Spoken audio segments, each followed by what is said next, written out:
Okay. Good evening, everyone. It is Tuesday, February 22nd, 2022, and it is 6 o'clock, and this is the regular scheduled meeting of the Michigan City Plan Commission. Skylar will now call the roll. Give me 1 second. Mr. Fitzpatrick? Here. Don? Okay. Mr. Granquist? Here. Mr. Gresham? Here. Mr. Klinder? Here. Mr. Latchford? Here. Mr. Wright? Mr. Jeff Wright? Okay, Mr. Zimmer? Here. And Attorney Hill? Here. We have a quorum, ready to go. Great, thanks. Next item is approval of the agenda for this evening. If anybody has any changes or additions, otherwise a motion to approve. So moved. Second. Mr. Fitzpatrick? Aye. Mr. Granquist? Yes. Mr. Gresham? Yes. Mr. Klinder? Yes. Mr. Latchford? Yes. And Mr. Zimmer? Yes. Motion approved. Next item this evening, since this is our first meeting of the 2022, I'm sorry? We need to elect officers for the new year. Is that something that you lead, Skylar? I think, if I'm not mistaken, Attorney Hill, does he hand the chair over to me and I ask for president's nomination for president? That's what we've done in the past, yes. Okay. So you should take over. Yeah, it's a little awkward on Zoom, but I'll do it. So, I'll take over right now and say I'll open up the floor for election of president at this time. Any nominations? Skylar, can you let us know who our previous officers were? Oh, geez, you would ask me that. Sorry. Or even if someone knows. Obviously, Larry was president. Larry is president. Let's see here. I believe, Dan, you are vice. The secretary was Christina Espar. Yeah. And I think that, Phil, you're replacing her from the park board, if I'm not mistaken. Correct. Okay. So really it looks like we have a vacancy, and then we have Dan as our VP and Mr. Granquist as a VP and Mr. Zimmer as our president. Is that, and Christina was our secretary. Thank you. I'll open up the floor for nominations for president first. I'll nominate Larry Zimmer for president. Okay. Second. Oh, okay. I'll say all those in favor. I think maybe you should just see if there would be any other nominations. Okay, I can do that. Is there any other nominations for president? Okay, hearing none, I will take do I need to roll call this, Steve? Yes. Okay, I can do that. Give me 1 second. Larry, president. Mr. Fitzpatrick? Aye. Mr. Granquist? Yes. Mr. Gresham? Yes. Mr. Klinder? Yes. Mr. Latchford? Yes.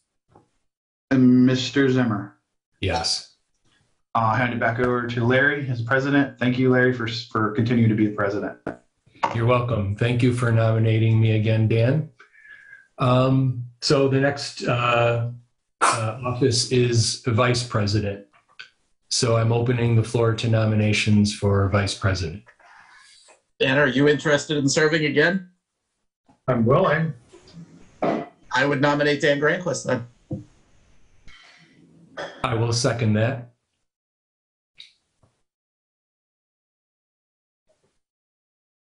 Any other nominations out there?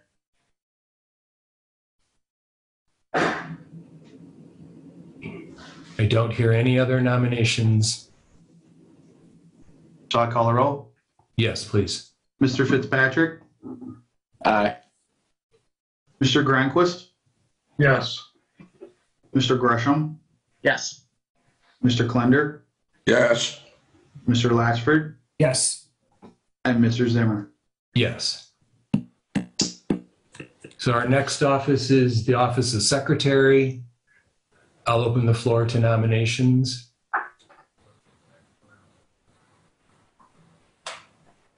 So should I give kind of a snippet of secretary just for duty wise? Would that help? Sure. So the secretary is a critical role. They do sign off on our minutes. They do not take minutes during this meeting. Those are taken by an outside party. They will sign off on the minutes. They are also the person who signs off on plats. So it's kind of subdivisions. So it's very important. Steve, I was just thinking of day to day. Steve, is there any other statutorial things that the secretary does that I'm forgetting? Not really. They keep our records We'll keep record. and sign off on most documents.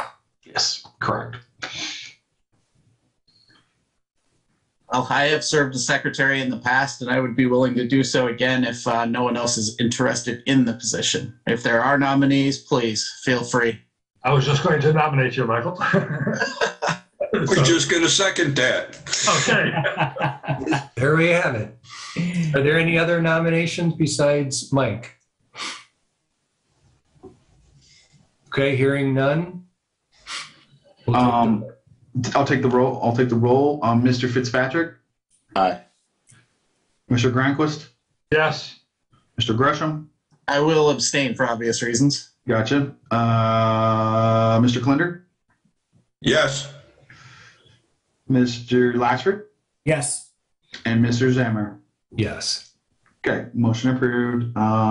Okay, thank you all for willing to serve again, and new servers, new people serving. Thank you. Okay, so the next item is approval of the minutes from the last meeting, which was last December. I assume everybody had a chance to review those. If there's no changes or errors to be corrected, I would take a nomination to approve them. If there are no corrections to be suggested, I would move to accept the minutes as submitted. Second. Okay, I'll call the roll. Mr. Fitzpatrick, Aye. Mr. Granquist, Yes. Mr. Gresham, Yes.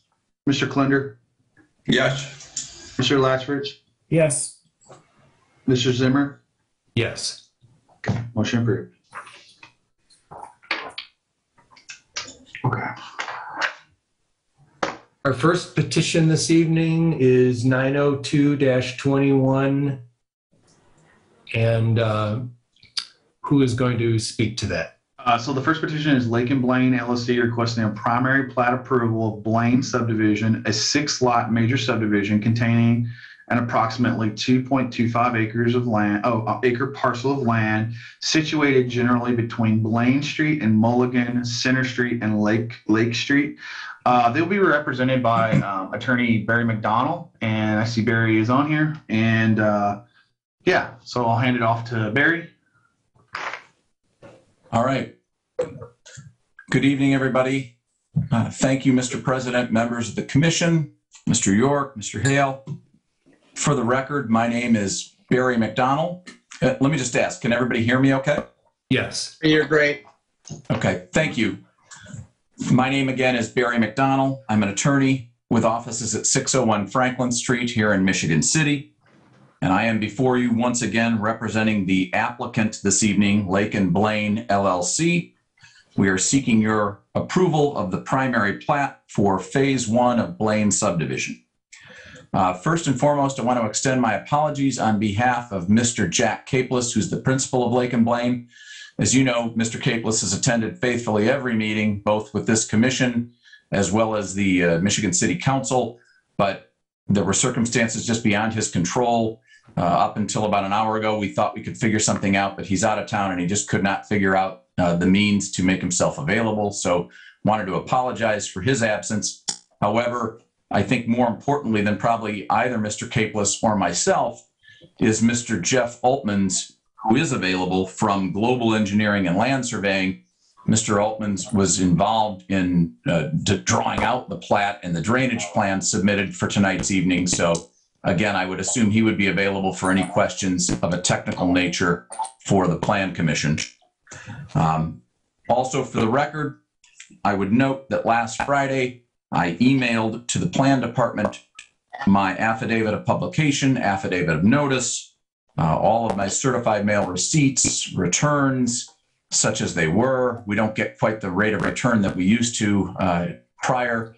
But again, we did notify the 14 adjoining property owners again, and I've submitted those again via email. I'm happy to supply originals to the Plan Commission or the Planning Department if they need the originals submitted at some point after the meeting.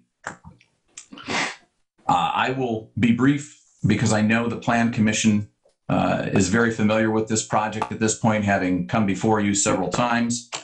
But on the November 23rd, 2021 meeting of the Plan Commission, you graciously, unanimously approved our concept and development plan for phase 1 of Blaine subdivision.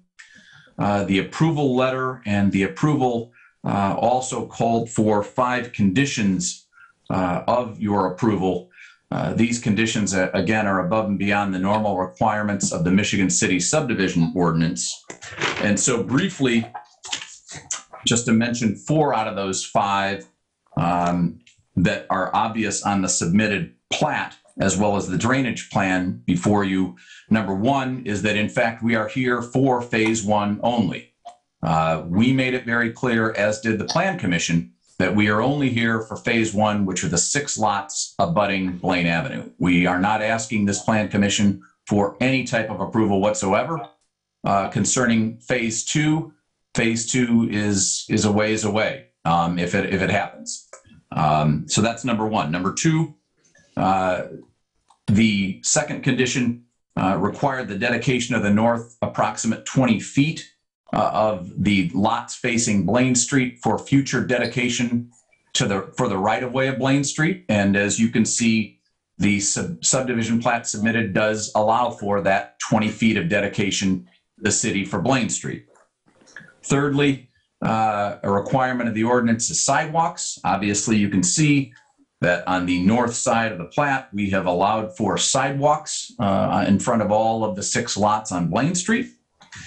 And lastly, a requirement, particularly for this area, Michigan City, is a drainage plan.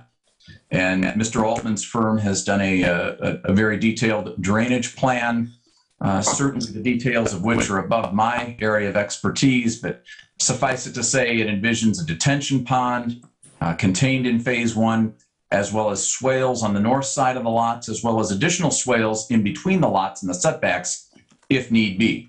Again, some of it is dependent on how much, for example, lot coverage is used as the homes are developed, but the drainage plan allowed for has called for kind of an overabundance of drainage. In other words, it envisions kind of actually, I think it's 142% of the worst case scenario of lot coverage. So it allows for the maximum lot coverage, though I would imagine, given the size of these lots, and that we're not going to hit that lot coverage. So those are the highlights. The only other comment I would make before we open it up to questions would be, at least from my review of the department reports, there was really only one that had anything less than favorable to comment about it, and that was a report from the sanitary district.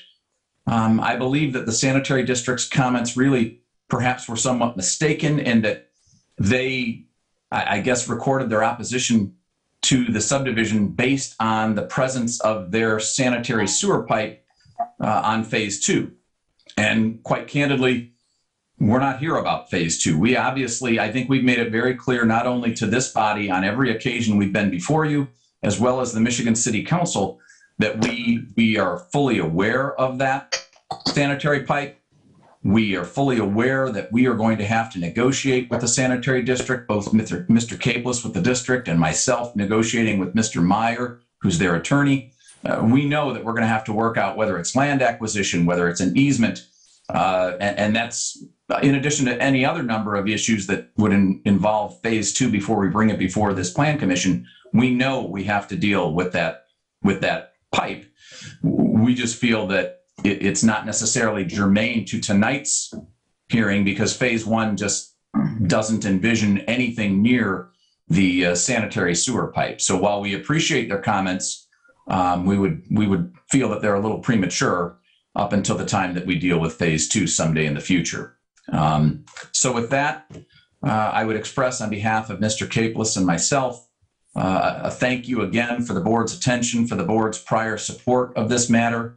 And again, open it up to any questions for myself or perhaps more appropriately, Mr. Altmans, who can speak to any of the details of the plan or the drainage plan. Thank you very much. Thank you, Mr. McDonald.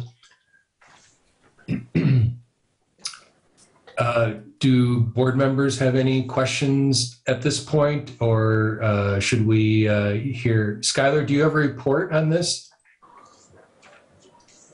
You're muted. I do, and I apologize for not getting it out sooner. I've been working kind of with the sanitary department today and water department that they both have called me today regarding this, and I just want to, I'll express their comments further. So let me go ahead and read mine, and actually let me read you their comments. That way I can kind of address that at the end of my report. That probably makes the most sense. Sure. This time. We kind of already. So let's see here. This is from the so comments from other departments. This is from the water department. They said, as shown, the department has no issues with the proposed plat.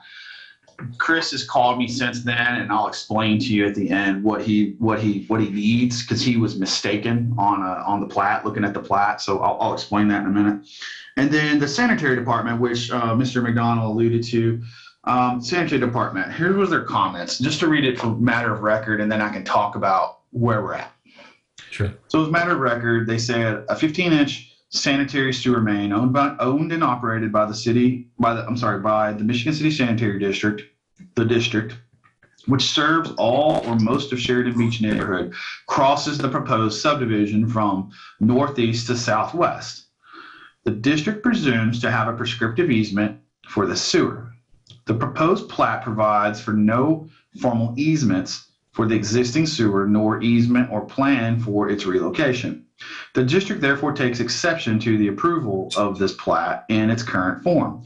The presence of this sewer is visually evidenced by a manhole located on the eastern one half of this property, and has been so located on this property and operated by the district since before 1962.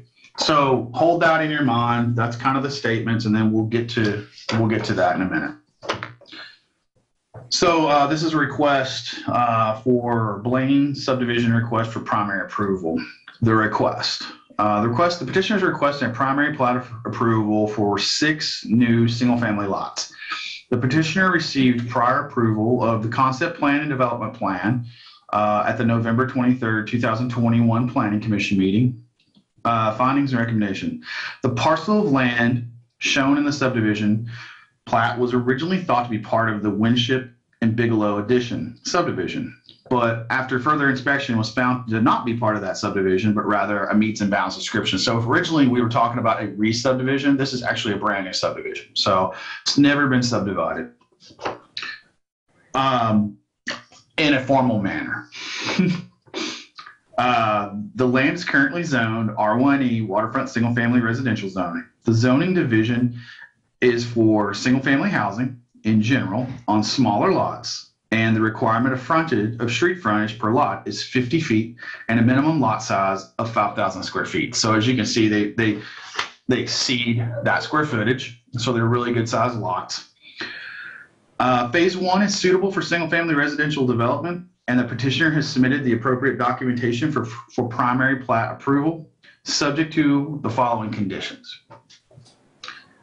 So staff recommends primary plat approval pending. I'm just going to say there's other conditions I included, but I think you've met that. So originally there was a 20-foot that was going to be dedicated. You've met that one. So we're okay on that one.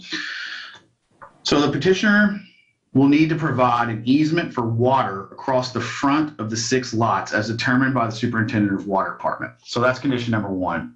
So Chris called me today from the water department, or the director did, and he was under the impression that in that 20 feet was grass, and actually that's just a street that's already been developed. And unfortunately, there's a sanitary lane right in the middle of that street. So what he would like, Barry, is just in that first 20 feet of setback, just an easement for the water main. That's what he's looking for. So it would be in the setback. It's not going to affect the building lot envelope, if you will. So work with him on that to get that determined. I don't want to call out a distance. I think they're typically 10 feet, but I don't want to tell you wrong. Secondly, this is more of the second condition is really working with the sanitary district. So they acknowledged today that really this is a 2-phase subdivision. The sanitary line that's being mentioned, that 15-foot main, does not affect the development of the northern half of what's being asked to be subdivided tonight. So they're okay with that, with us approving primary plat. The issue is that the main in Blaine Street is 15 feet into the ground, 15 feet deep. It's a very deep main. Their concern is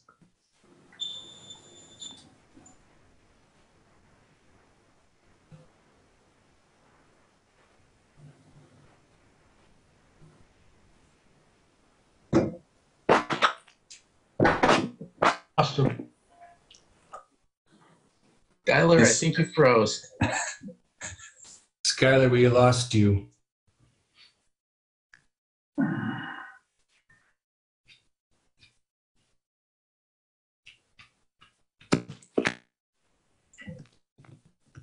You went too deep.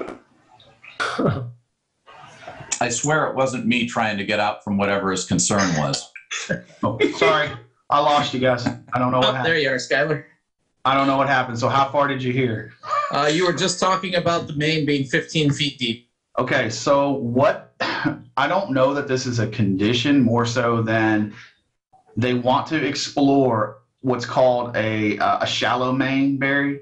And a shallow main, obviously what it, I think it's pretty self-explanatory, but what it does is it allows that basically a main to be built in that 20 feet of setback that could be tapped 6 times, and then they would tap the deep main 1 time rather than opening up that deep main 6 different times. That's what they want to explore with you. And it might be a better option from the standpoint of tapping such a deep main so many times.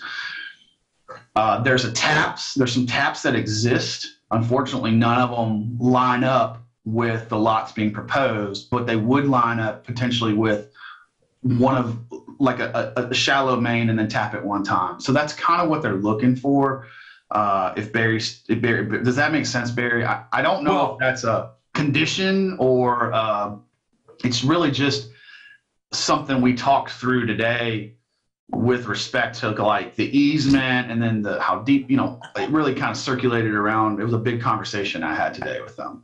I guess I would say a couple of things, Skylar. Number one, wherever Mr. Altman's is, he, working for Global Engineering would be far smarter at answering that than I am. I would think, and from a legal standpoint, I would think the commission could certainly grant primary approval, but we would have to figure those items out between now and secondary approval, I would think, just like the drainage plan. I mean, again, that's up to Mr. Hale, but I would think between now and secondary approval is when Mr. Altman's and the engineers from Global sit down with Mr.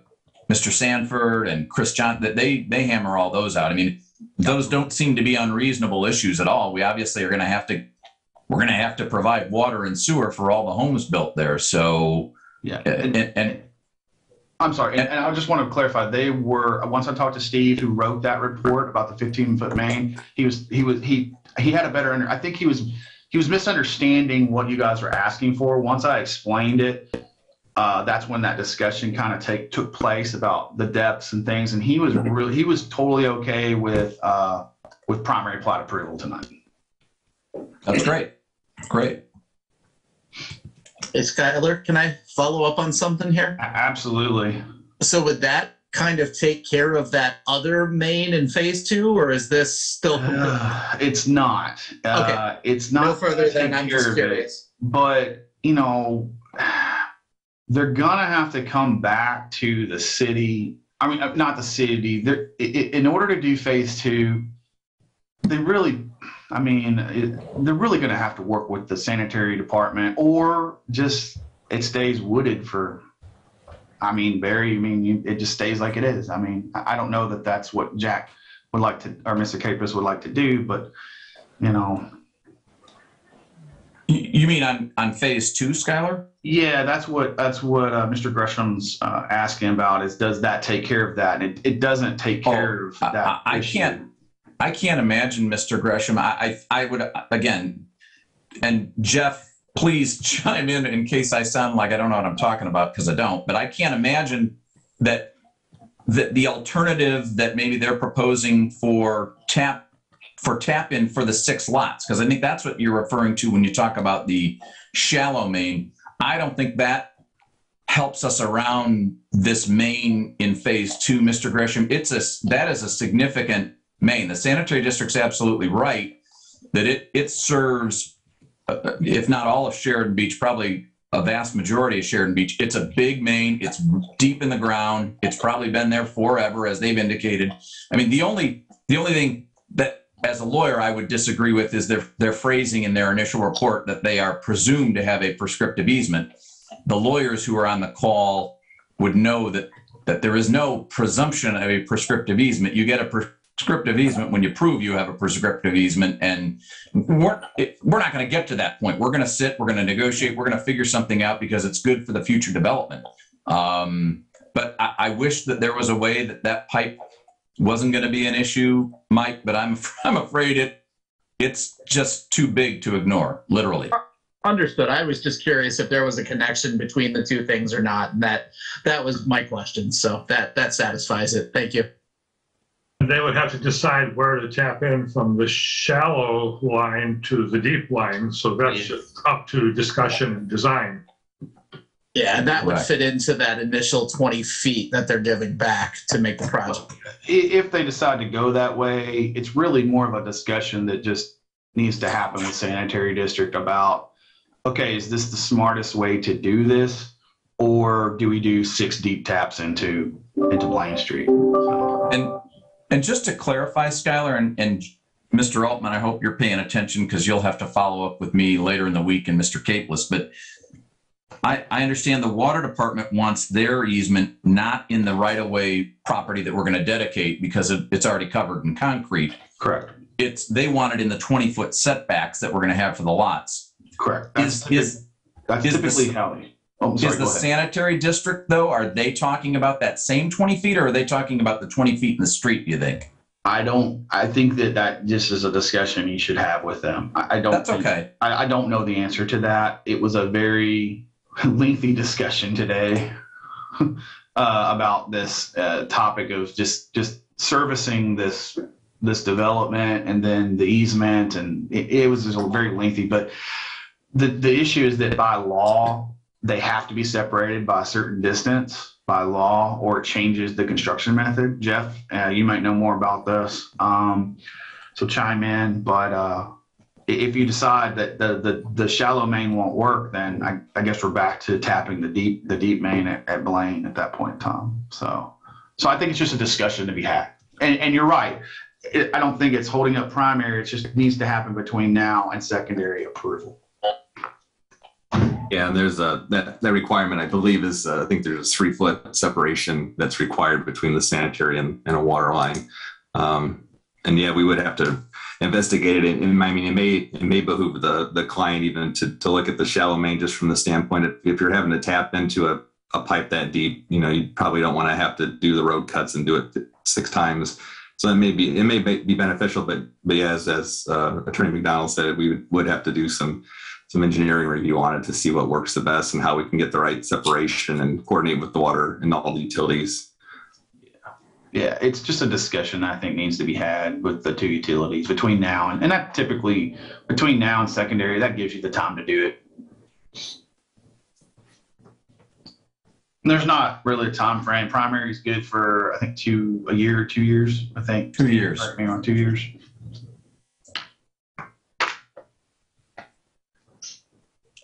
Not saying it's going to take that long. Hopefully not. But. So Skylar, is there anything more in your report to give?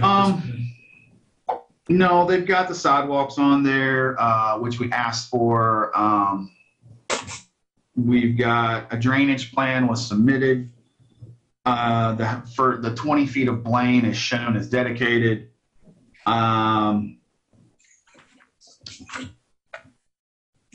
They really have met the other requirements that were put on them from concept development plan to now.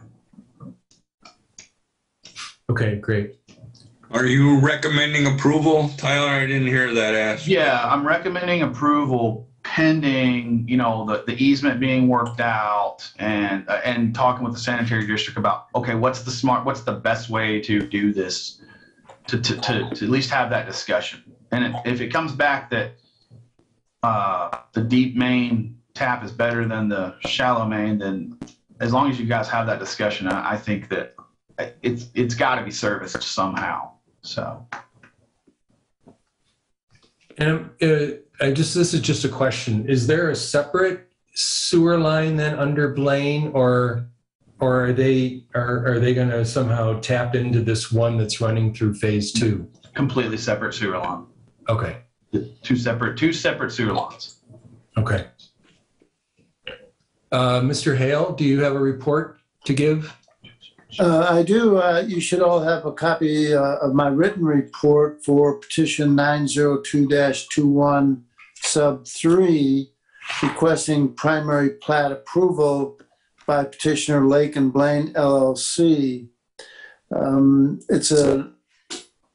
I would note initially that I am confirming Mr. McDonald's statements to you all that he submitted all of the notice documentation. I had an opportunity last week to review all of that documentation. I find that it's in order. He's provided the appropriate notice, newspaper, and to adjoining property owners, and you're free to consider this matter. Next, I would just remind you that our subdivision ordinance is what is pertinent to this request. And it provided for a concept review, first by the enforcement officer, that's Mr. York. And at our November meeting, the Plan Commission also considered at its regular meeting the concept and gave an approval of the concept plan that was submitted by the petitioner. Next, under our subdivision ordinance is this primary plat approval.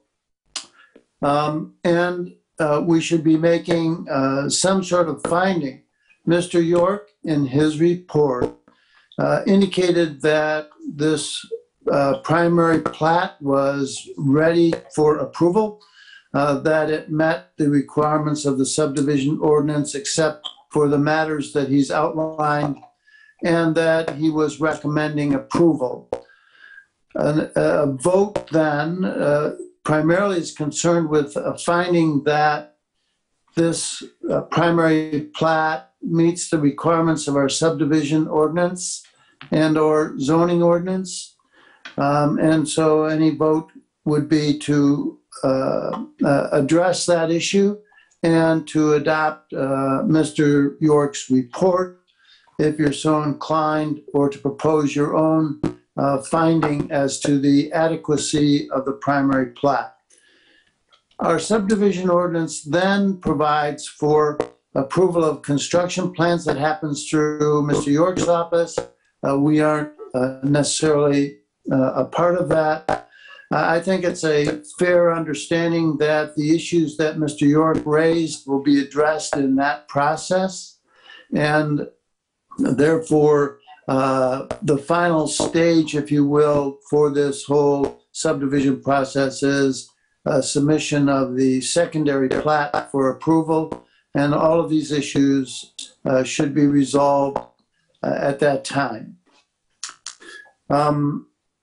I noted in my written report that the materials that were submitted, and primarily it's the primary plat with the drainage report and the appropriate notice documentation that I referred to earlier. And that's the sum of my report. Thank you, Mr. Hale. Are there any more questions or comments from board members regarding this? And just to be clear for the public good here, I know we've had a couple of people pop into the chat with questions. There are no material changes to lot sizes, lot number of lots, anything like that from the discussion we had previously in November, correct? I'm not seeing any, but we've actually downzoned it. We actually downzoned. So a history of this property. This property was originally zoned heavy manufacturing, M2. We downzoned it to R1E single family, which is a much large, that's a huge reduction in the potential of development of what it could have been with respect to, while McLean could have expanded onto it. It could have had some very impactful, other more impactful things to that neighborhood. So Mr. Capeless come in and downzone this to R1E. We talked about what the appropriate zoning would be with him, and we settled on R1E because his intention is single family housing there. It isn't to gain density of duplexes, things of that nature. He's not interested in that. And it wasn't to develop a manufacturing facility there either. So, we've kind of, if you look at the history of the process of where he's at now, he's following through with the things that he is, it's very intentional. His intentions are very intentional, if you will, like he's really followed through that process of where he's at now. So, I don't know, does that answer? Nothing's really changed. He's got 6 lots. It's still the same. He hasn't added a lot.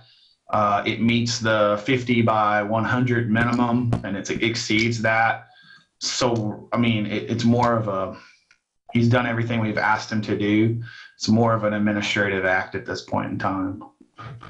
So not only, we're taking potential development off the table by making this a residential set of lots, but even within the 6 lots, there could have been more intense development residentially. So this is actually a pretty good case scenario. And, in my opinion, I believe it fits the character of the neighborhood. I know Mr. McDonald and I had the South Sheridan Beach versus Hungry Hollow discussion last time around, but it fits the character of the neighborhood very well.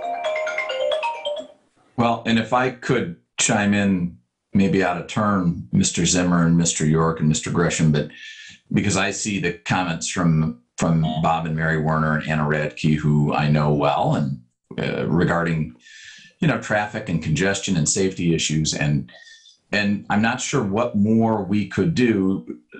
Skylar's right. We changed the zoning, or Mr. Capeless really changed the zoning with your assistance from manufacturing, which of course is, envisions traffic in semi-trucks and delivery trucks and FedEx and UPS trucks, all the things that are involved in manufacturing on a daily basis, which is what that was zoned. And so he took that off the table. So in that respect, I think he made a vast improvement in terms of traffic and density and safety to the neighborhood by eliminating the potential for semi-trucks in the neighborhood or more semi-trucks in the neighborhood.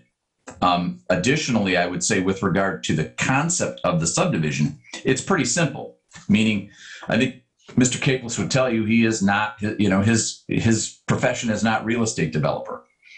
More than likely, a second, someone who might be more seasoned may have come in, and instead of just drawing 6 lots on Blaine Street, which quite honestly eliminates a lot of density, they may have envisioned kind of a main. Oh no. Oh no.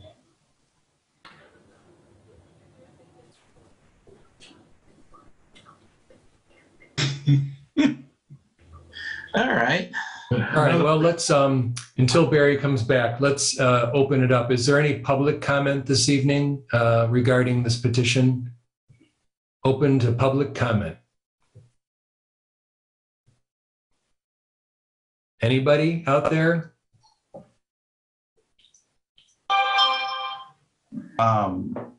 Do I need to read in the chat, or is that just part of the record? I guess is my question. I don't know that chat is it's not a legitimate form of speaking at a meeting. So if they want to speak, they can, but no, the chat doesn't cover it. Okay. So I should read the chat in, or do they want to, I don't know, are they available to speak? I don't know. If anybody out there is wanting to speak, you have to come on, show your face, give your name Looks and like, address. Mr. Dabney there. Yeah. Barry. So, Brian, go ahead. Yeah, real quick, I just wanted to say that this is a project that that we started, that came before us when I was on the council representative for this. And we looked this over and we all thought it was something great. We approved the first part of that unanimously. I know dealing with the folks who are making these comments, and that the biggest concern is about it being crowded and the density of people in that area, in that neighborhood. But this is going to be 6 lots, single family houses with sidewalks in front, which will allow for their children out there to have places to be out in front of the homes where they will not be in the street. So I'm very happy to see this move forward. The people I talked to out there, their concerns are, not having the duplexes and all these other things. They want single family housing, just what this is. So I think in the end, the people out there are going to be happy with what is done. So looking forward to it coming into the Thank you, Brian. Hey, Larry, I'm so sorry. I just got a text from Barry, and his power went off in his building, so he's going to try to reboot. Yeah, so. Anyways, I'm sorry. It's still a public comment. That's fine. When he comes back, we'll put him back on. So is there any other public comment? Hi. Yes, please state your name and address. Okay. Hi, I didn't know how this all worked. I've never, frankly, done a Zoom city meeting, so I thought I'd chime in with chat and at least get it out there.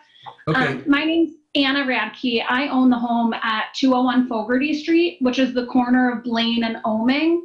And thank you all just for, frankly, doing the due diligence and trying to keep the integrity of our neighborhood as it is. It is mainly small residential homes. And small families, and a lot of us now. So I bought my house in October of 2013. And in the past 8 years, tons of our neighbors are young families, young families with little kids. And it's different than it was in my mind when we moved in. So we now have different concerns than I think some of our neighbors would have before with children and pets and whatever. So thank you for downgrading from the manufactured or whatever it was, what it used to be zoned. I'd much rather have single families and good neighbors, I hope, and other kids for my daughter to play with. Sidewalks were also a huge concern. So thank you for addressing those tonight and doing your due diligence. And Tyler, I'm sure that you and Barry and everyone involved worked your butt off to do what you can for us all. So thank you. Great. Thank you very much. Anna, we will still try to, the issue is that Wild McLean, you still got their entrances there. I know. What can you do? Streets. And they provide jobs for people. So, Yeah, there's good and bad to everything. So thank you for doing what you can.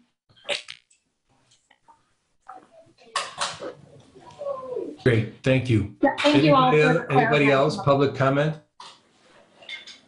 Yes. Hi, my name is Robert Warner, and my wife Mary Warner. We own 123 Fogarty Street. Just want to thank everyone and echo Anna's comments, and big thanks for looking out for and taking care of our neighborhood.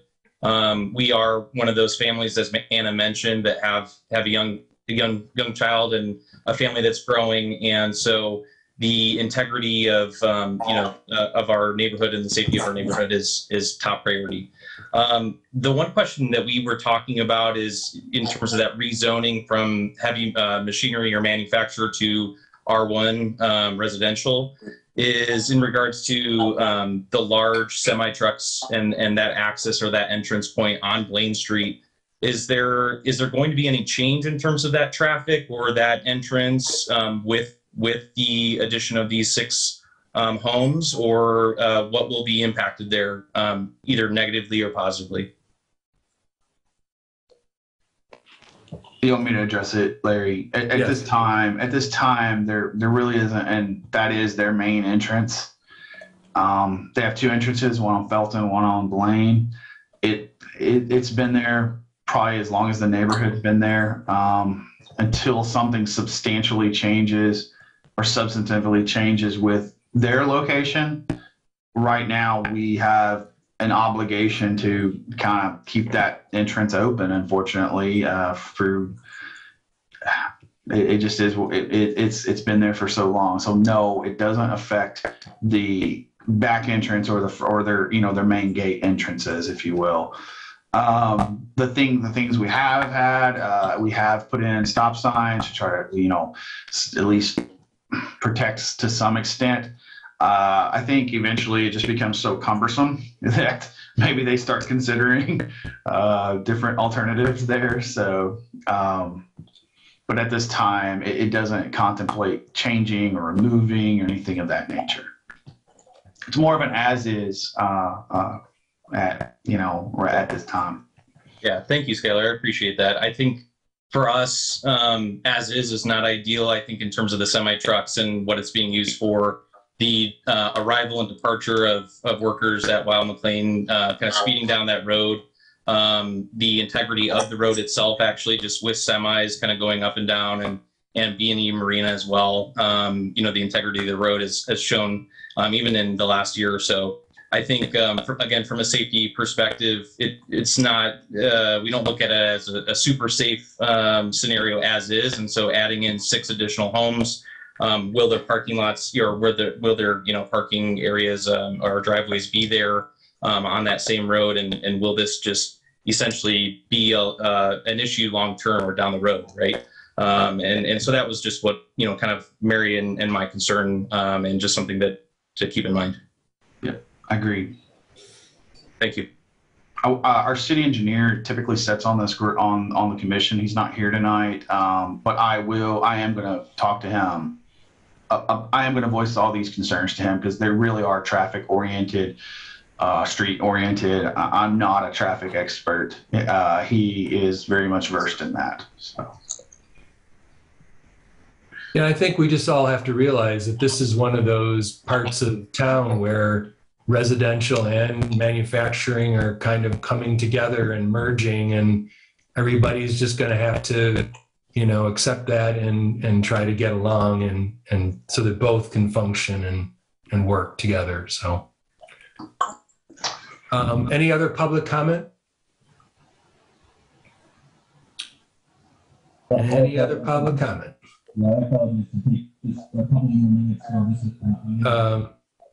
Mr. Warner, did you have something else to say? Yes. Can you hear me? Yes. Okay. I apologize. And I don't mean to lengthen the meeting any further.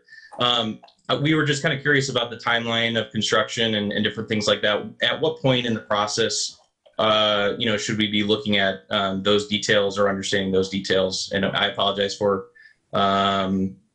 somewhat of the rudimentary question here. That's a good question. Barry, I suppose you'd probably answer that if you know. Well, first of all, I want to apologize for disappearing.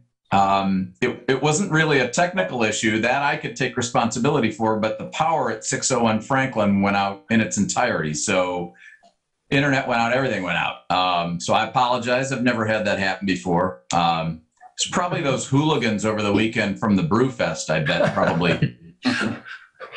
Miss Radke and her ilk. But I'm not sure what the timing is, Bob and Mary, honestly. We've got to, well, now we've got to deal with kind of a drainage plan that has to get done. And this is all before secondary plat. So Mr. Capeless and his company can't even sell a lot before we get secondary plat approval. Sometimes, in my experience, secondary plat approval can be just a couple months, depending on how motivated Jack is. Does he want to get out, get a drainage plan done? Does he want to sit down and start negotiating with the water department and the sanitary district? So, I mean, theoretically, I suppose, depending on how quickly Jack wants to move, and the honest answer is, I don't think either Mr. Altman or myself have really had that conversation with Jack, because I didn't want to count any chickens before they've hatched. So I can't imagine he would be in a position to be selling lots before. I mean, it's the February meeting. I can't imagine it would be before May, and that's probably horribly ambitious. And so construction could be summer, fall, and it honestly could be next year. So I really don't know. I just know that we've got to get sanitary district taken care of, water department taken care of, drainage plan taken care of, at least completely constructed or bonded, or at least have the final plan in place before we even come back to this board and get secondary approval. And that's before we can sell even one lot. So I know that isn't much of an answer, but I really don't know the timeline, other than it's not next month, and it's probably not the month after that. No way. Okay, thanks a lot, Barry. Any other public comment? Any other comments or questions from commissioners?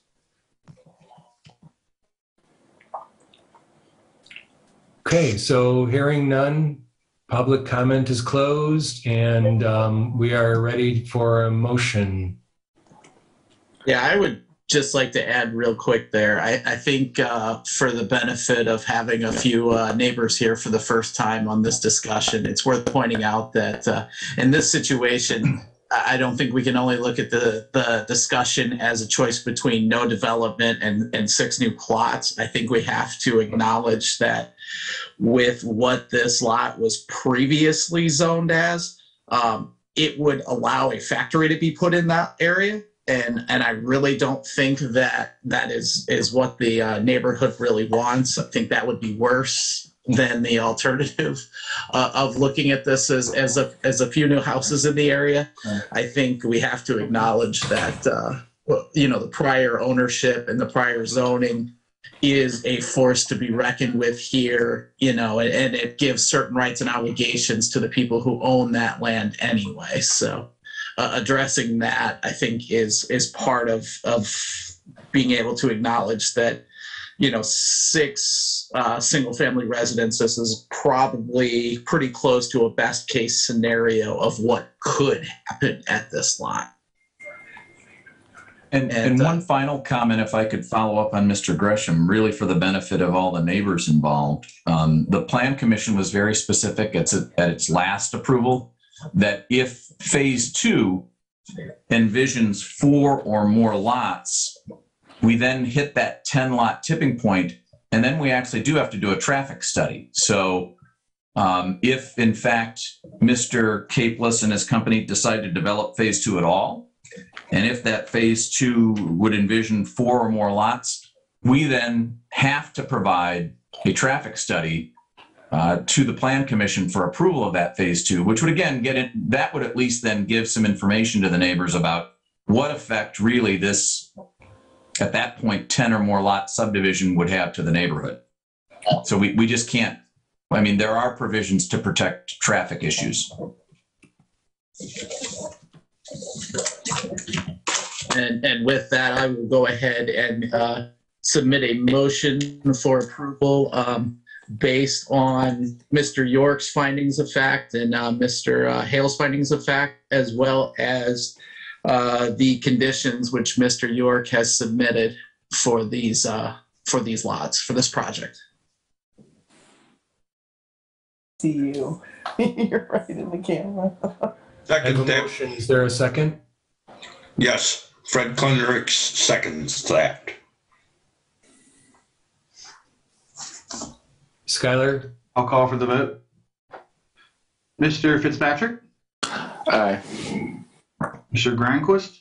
Yes. Mr. Gresham? Yes. Mr. Klinder?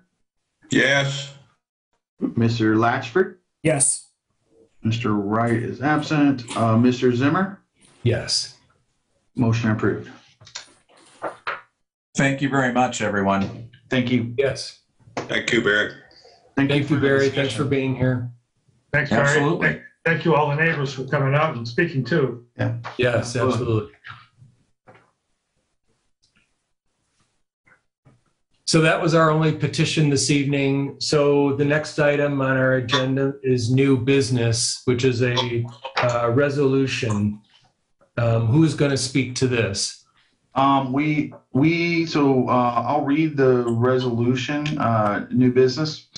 A resolution 1-2022 of the Planning Commission of the City of Michigan City, Indiana, approving a resolution of the Michigan City Redevelopment Commission amending the boundaries of the East Side Economic Development Area and approving an amendment to the Economic Development Plan for the East Side Economic Development Area. And they will be represented by Attorney Alan Cernak, who I do believe, I see Alan right there, and I'll hand it off to him and have him explain what's going on.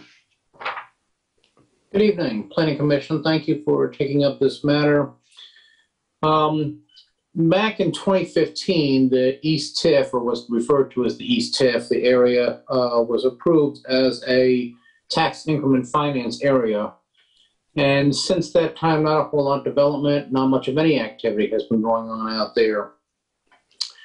In the period of time between 2015 and January of this year, an annexation occurred out there at the request of certain property owners and the city, all of whom were in favor of that, and that area was subsequently annexed.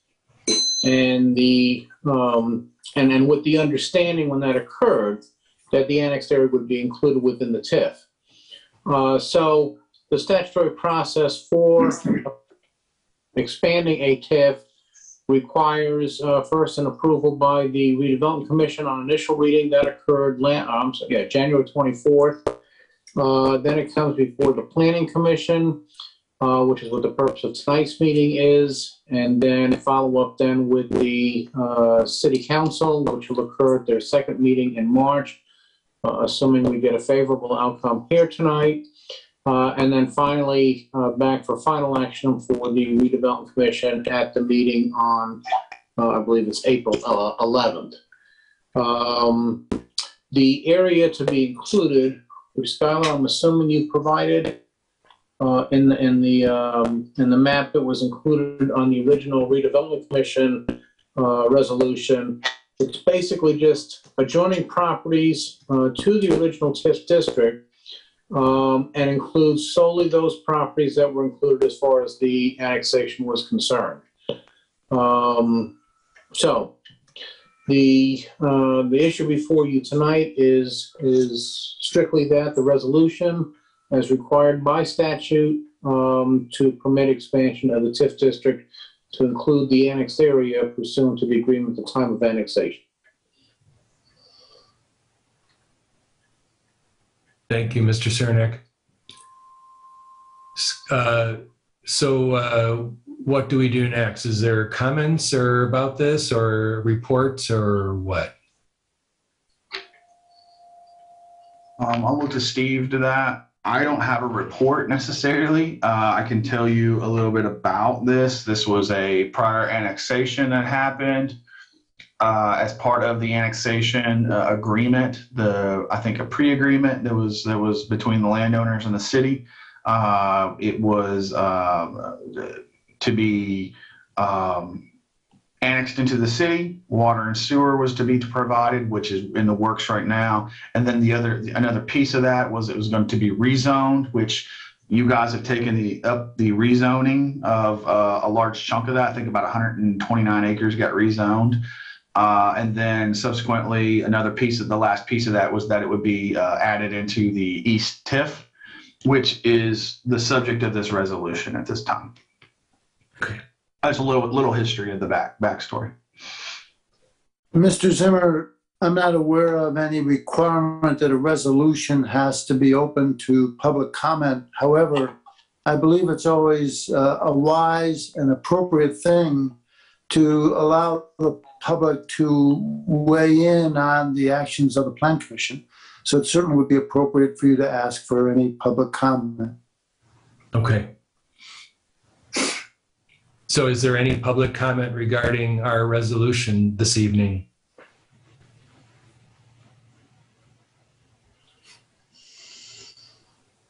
So I guess there is not. So then are we to take a vote that we approve this resolution and pass it on to the city council? Mr. Zimmer, if I could, just a real quick question. I didn't know if we had a spot for group questions, but as I understand it, so this is the 300 acres out near I-94 out on the kind of east side there. Okay. And I was going to explain that a little bit better, Mr. Gresham, if I might. I'm so sorry. Go ahead and finish and then I'll explain. No, I was just curious then, because this is new, this has no real effect on property tax collection / distribution, because we really haven't seen any of that from this site, right? There's no loss to income or property tax collections and distributions, right? Most of this land was annexed because it is, let's just say vacant, and I don't want to say vacant in nature. It's at its lowest base right now. It's still vacant land. And a better explanation, you have your petition in front of, or your resolution in front of you. If you flip to A21, you will see the existing TIF in blue. The expansion is in the pinkish red color at the bottom. And that is the annexed property. So it's about 429 acres that was annexed. It does not include the cemetery because that's for obvious reasons. But for the most part, it's all the rest of that piece of annexation, if you will. I don't know if that answered the question or maybe clarify the location and the intention is that it could see some development in the future, and that if the city the redevelopment commission would be in a position to help with that development or incentivize development, and if future development needed to come into that area. It could be infrastructure related. It could be things of that nature.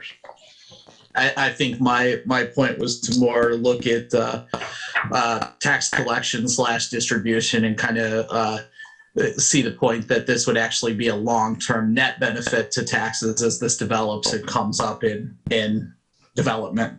Correct. You're correct. I would agree with you. Any other commissioner comments?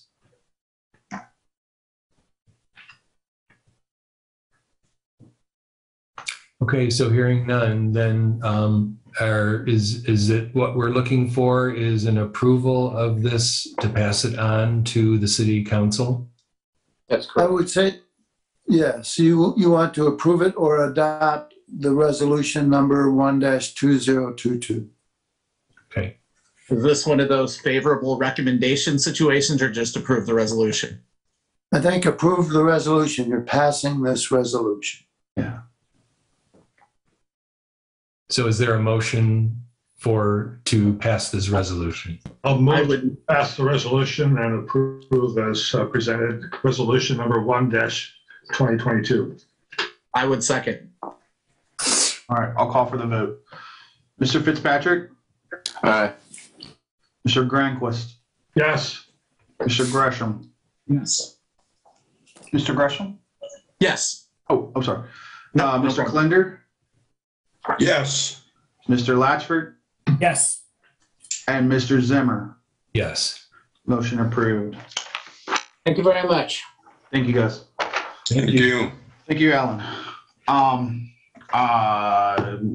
Larry, if I may, read off the Yes. next one. Okay, cool. Yep. I know it's been a long time coming.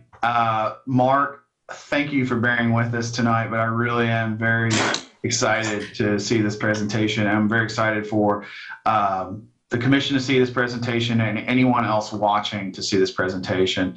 And it is live streamed, so hopefully it'll get reproduced and sent out. We have Mark O'Neill with us tonight from Green Street Limited. And I found him to be a very dynamic guy and a really dynamic speaker in explaining things and explaining very complicated things. So I'm very pleased to introduce you to Mr. Mark O'Neill, and he's going to kind of give us, we have been participating in a housing study over the last year at a county level, but also Michigan City, LaPorte, and Westville, and I believe there was one other community kind of got some special call outs and special treatment within that because we are larger cities. And I think what you'll find tonight in Mark's presentation to be very insightful in the decisions that the Planning Commission make currently and maybe in the future as well. So without further ado, Mark, take it away. Floor is yours. Thank you, Skylar, for the kind words. Good evening, everyone, commissioners. Appreciate a few minutes of your time. May I share my screen? I have a short slideshow. Is that all right? Yes. Sure. Okay. I should mention all of the materials, including tonight's presentation, are posted on vibrantlpcounty.com, Unity Foundation's Vibrant Communities Effort website. Can you see the PDF? Yes. Yes. Okay, great. Just about 15 slides or so. I'll move pretty quickly, and I'm happy to take any questions throughout. Feel free to interrupt or at the end. So we'll just touch on the scope of the projects, a couple high-level findings, and our final recommendations.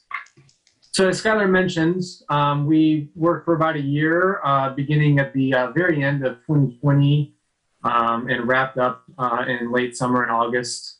This is an August presentation from 21.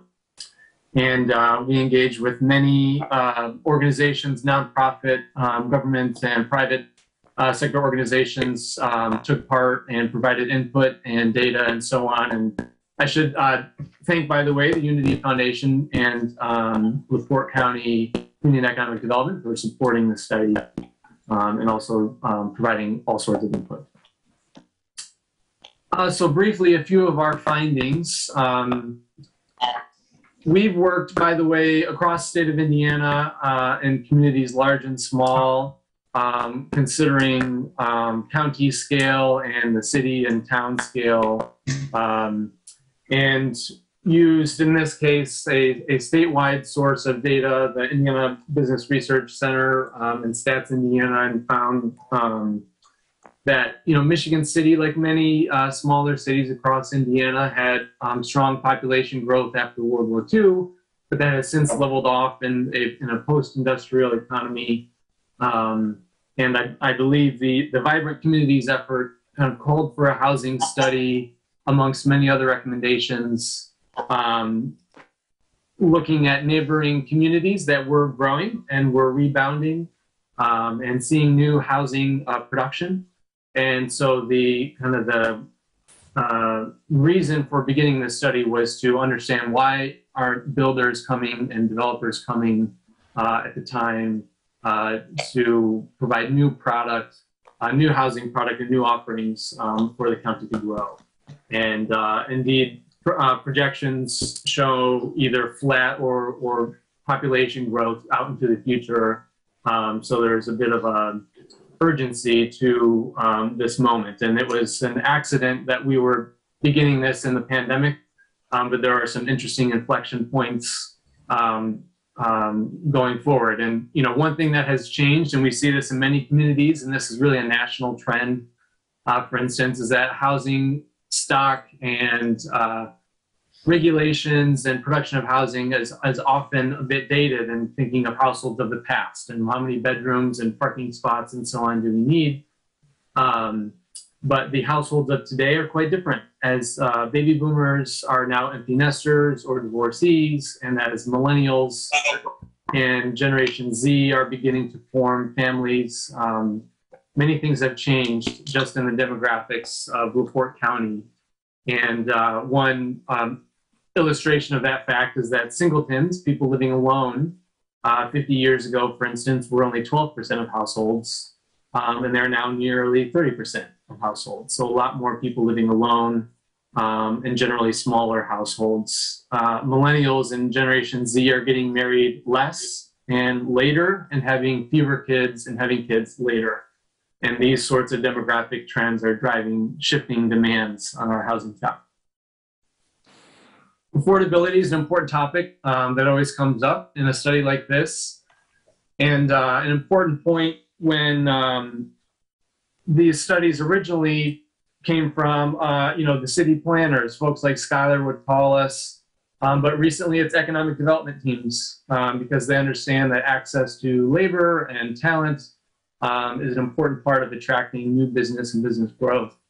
And many communities in Indiana focus on high wage or shifting their economies to higher value industries, but it's worth noting that even for each single high-tech job that a community can attract, there are 5 other jobs that are indirectly created by those. And 2, this is a rough rule of thumb, but 2 of those extra jobs are professional, but 3 of them may be service or blue-collar jobs as well. So it's not just that we have to try and attract high-wage or high-value industries and their workers, but everyone else that comes along as a ripple effect of those sorts of economic development efforts.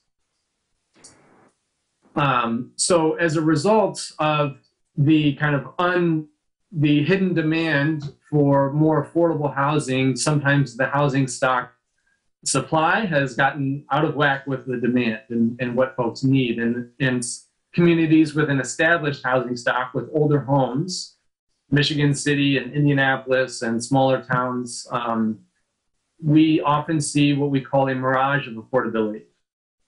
It's easy to think, well, we have all of these old homes across town. Many of them don't look like they're in great shape. They seem to be cheap. So we don't need affordable housing. We don't need subsidized housing. But if that were true, then we wouldn't see this sort of canary in the coal mine that still many low-income households are stuck paying high rent or high mortgage payments. And in Michigan City, most low-income households, those making less than 80% of the area median income, are indeed housing cost burdened. The rent is too high or the mortgage payments are too high. So it's a function of the wages and the individual situations of many residents of LaPorte County and Michigan City, that even though the housing may look old and sometimes run down, that doesn't mean that people still don't need affordable housing. We were asked to look at that data and describe it by race and which households in Michigan City and LaPorte County and City of LaPorte are dealing with these sorts of issues. And this stat I thought was particularly telling. So HUD measures housing problems, including cost burden, where the housing costs are particularly high, but also housing where there's no kitchen or functioning plumbing, or there are more occupants than rooms. And 1 in 4 white households across the county face these sorts of housing problems, which is high. But particularly, this is a burden for minority households and Black households across LaPorte County, that 1 in 2 Black households face significant housing problems. That is, housing is very expensive, the plumbing doesn't work, or there's overcrowding. Further, in a housing study, we always want to talk about transportation costs. These 2 costs on households are linked, but often forgotten about. In the Midwest, we feel that we have generally affordable housing. And if you look at just housing costs across the country, that's generally the case, that the share of a family's budget going to housing tends to be lower. But as a result of our sprawling development style, transportation costs are generally higher. So I've highlighted in yellow there LaPorte County's housing and transportation costs, housing in blue.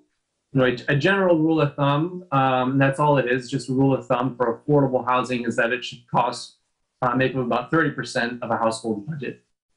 And at 25, LaPorte's housing to the typical household looks generally affordable. The rule of thumb for transportation costs is about 15%. And so as a result, again, of the Midwestern development style where we aren't constrained, you know, building on an island or a peninsula or in a valley, that a lot of people spend a lot of money on their car and getting around town. And LaPorte County's typical household spends even more, 28% of their income on transportation than they do on housing. So this is the flip side of building on the fringe where land might be cheaper, fewer regulatory barriers or brownfields or the complications of building in town. But as we sprawl, there's a hidden transportation underbelly to cheaper housing on the fringe. In Indiana, as you're aware, we have property tax caps. And there have been some interesting consequences since that was passed over a decade ago. And from the municipal perspective, capping property tax revenues is a cap on revenues to the city. So while this is beneficial if you're a homeowner, where you won't pay more than 1% of your assessed value, it's less of a benefit for renters since commercial uses like that have a 2% cap. But from the city or municipal perspective, that's a loss on tax revenue. So it's harder to provide the public services. And it's not then easy to collect more revenue in the form of a higher tax rate. So generally, many cities across Indiana have realized they need to have a more efficient development style and build their tax base. That is to increase the assessed values of the properties and try to get more from the land that they have. Some positive signs we've seen and that are worth pointing out in LaPorte County is that you all, and we're envious of you here in central Indiana, are on a Great Lake, and you have many areas of natural beauty that are worth preserving and protecting and thinking of as not just developable land, but as a part of the bucolic countryside that is in the southern parts of the county and worth promoting. And there have been a lot of recent successes in attracting business and housing developments that a lot of the community and economic development folks are working very, very hard on. So those are promising signs. Any questions briefly before I move on to recommendations?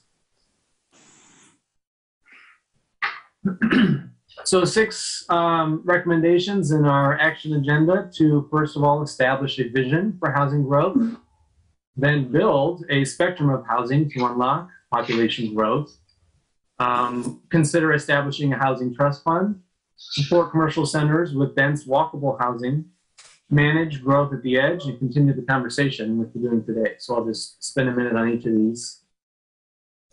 First of all, this seems obvious, but in many communities, there's a misalignment between the general understanding of the problem around housing or population growth or economic growth and the solution.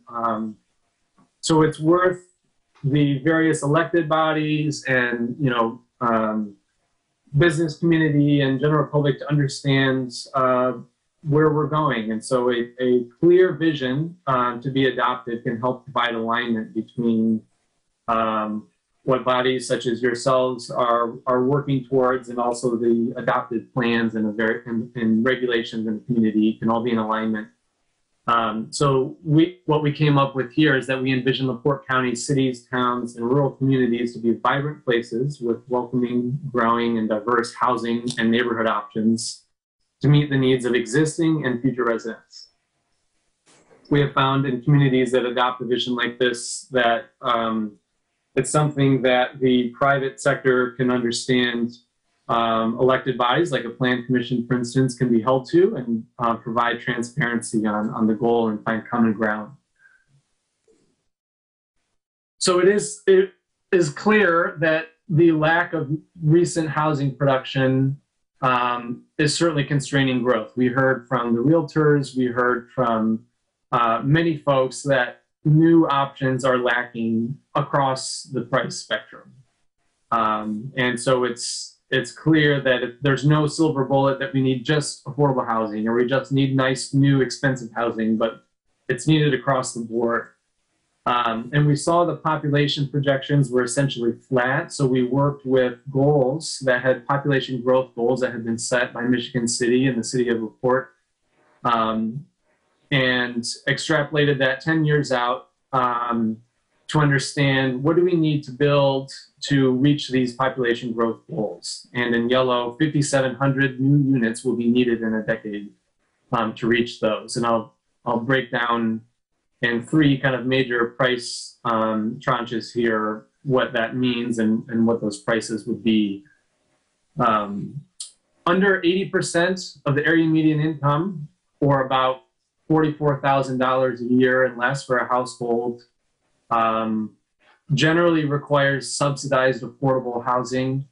It's very hard for market rate housing to provide for sale or for rent housing at that price point.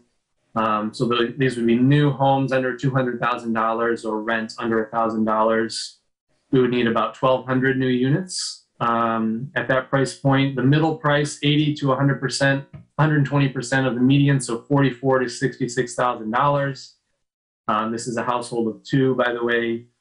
This is the $200,000 to $300,000 price point, or rent between $1,000 and $1,400. That's where you need the most, generally for the workforce, at least 3,000 units in a decade to meet these goals.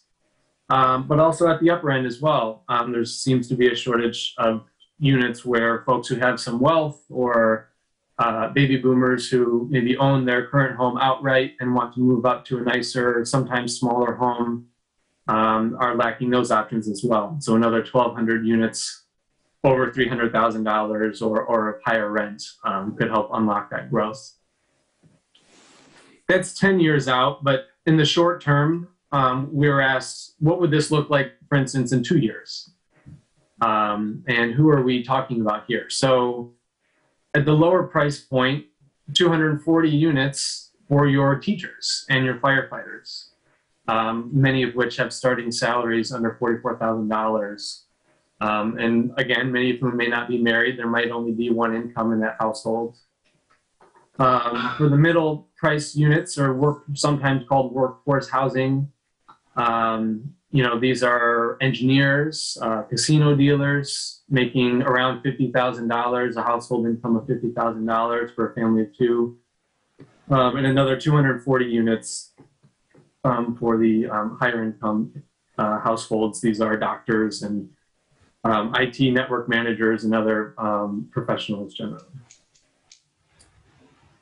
And it's worth pointing out that these are different solutions to different problems. So for lower income folks, again, it's worth stating that just because there are many old homes and homes that don't look terribly nice, that doesn't mean that those folks are getting by easily.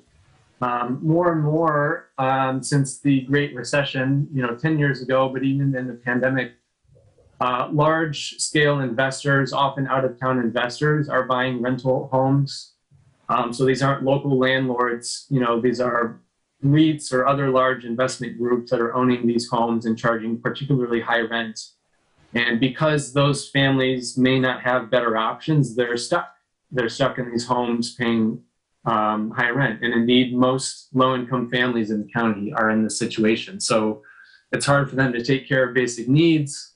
They may have healthcare bills or others competing for a shrinking budget. And landlords can get away with charging such high rent because there aren't better options. And they aren't investing in those old homes because they don't need to. So subsidized, low-income housing tax credit, for instance, housing can provide some competition for these landlords and safer options for families. At the middle price point, again, we're hearing a lot more from economic development teams wanting to study housing because they understand expanding or new businesses or factories need to be able to fill positions. And if they can't expand because they can't hire, they find often housing and a shortage of housing is to blame. So LaPorte County needs to understand that new business announcements are great, but there needs to be housing there to back it up and help those businesses grow and hire up.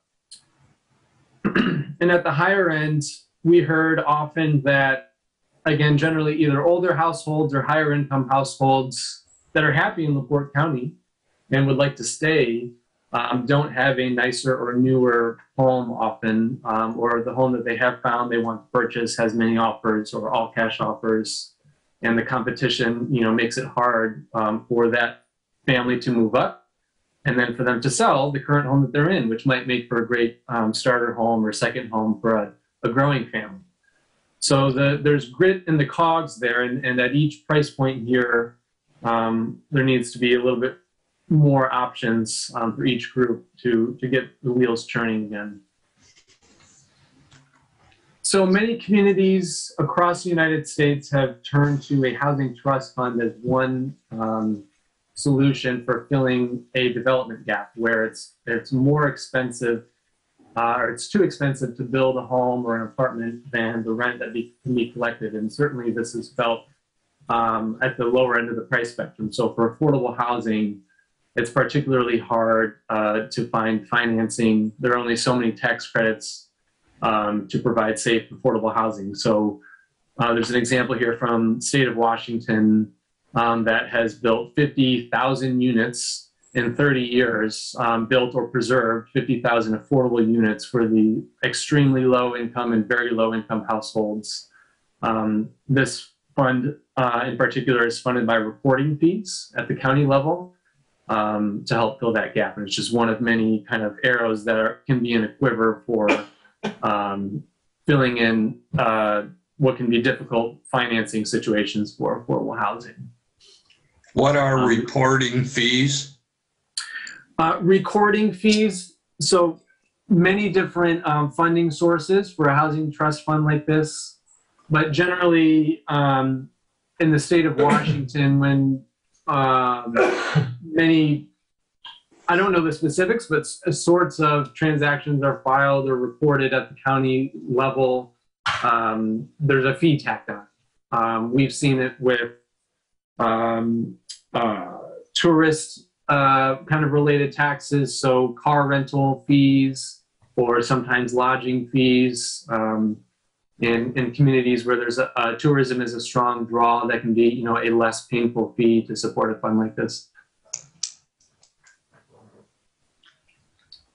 Thank you. Okay, so the next two are kind of looking inward, looking at infill housing and then talking about the edge. So first of all, in infill housing, it's worth also understanding the state of our commercial real estate. And before the Great Recession and even before the pandemic, we saw that e-commerce has had an impact on our retail and shopping centers. And there's been a lot of obsolete or functionally obsolete commercial areas in older towns like Michigan City included that need just as much attention and are an important part of the tax base as well. So a important housing solution is to try to take advantage of existing infrastructure and refocus on the center and supporting commercial centers with housing density. And this is where it belongs and where it has been, historically. And, we're fortunate here to be on the South Shore line. So that's a great, kind of anchor for visitors and workers and so on to focus investment around.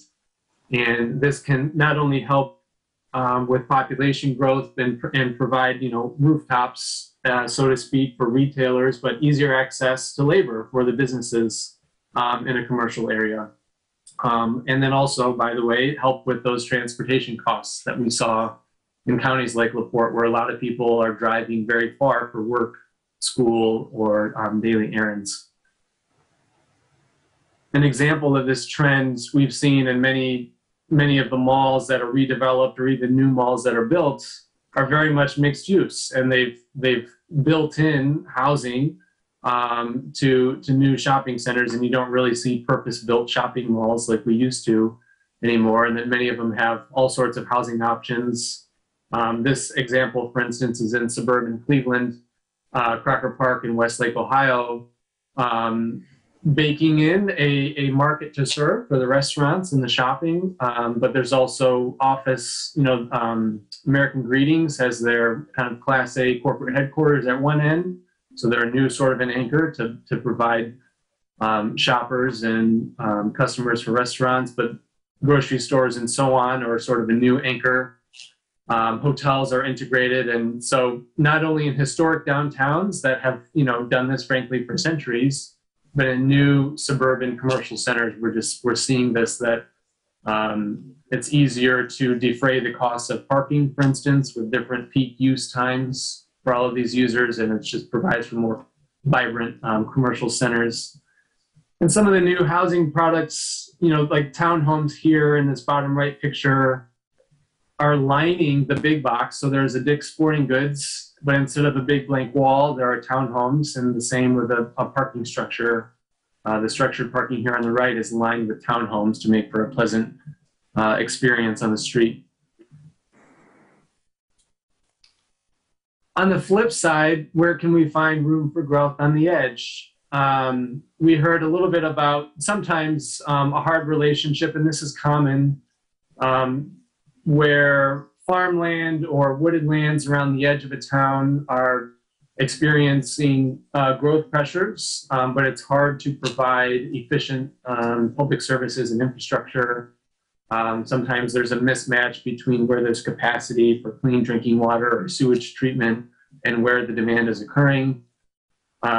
So a clever solution here is to just clearly communicate, and this, I'm speaking to the municipalities, the cities, your intention to annex one day or provide infrastructure and services beyond city boundaries, so that developers and home builders know where they can plan for, roads to be upgraded or for other city services, but also to protect, sensitive or pristine natural areas where we don't want city development on the edge. And a clever solution, an example here, is an urban service area in Columbia, South Carolina. These go by many names, but on the map there, you can just see that the city's boundaries, or the city is colored gray.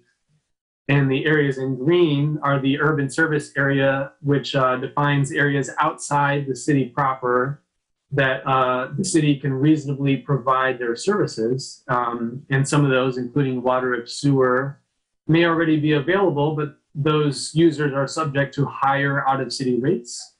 And other services are only available within the city of Columbia. And they're generally saying that this is where annexation will probably happen one day, so nobody should be surprised. And the city can plan for public safety provision or other, water and sewer treatment plants with the long term in view, and the private sector understands where that's coming and where it's not coming. It provides predictability.